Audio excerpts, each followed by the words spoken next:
Yeah, no correct. Nano me Honorable Kesa Makwata appear before the Assurance Committee of Parliament.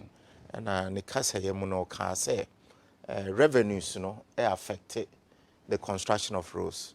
One shada and Kasa E-Levy. But obi enim say E-Levy was another stream of revenue. Aben ayese anka ebenya na duduo na se de okan na ye de beko akwan yie mo na Ghana akwan na ye yie. But ankobasa me no kasa yi kra ma te se E-Levy no e de beye 7 to 10% number. Ade na ye hwe say at least by the close of the year no ye benya 5 to 6 billion. Naturally say less than 100 kra na benya 1 billion benya naturally say enye emwa.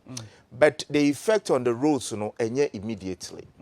Because them fun say ya the contracts be bre amama contractors or mugu so mu ye akwan. The beye ne say plans are ye wo to construct more roads and no na ebe affect ye kakra ebe slow ye down kakra, but then say we are not on the grounds or we have stopped road constructions. Let's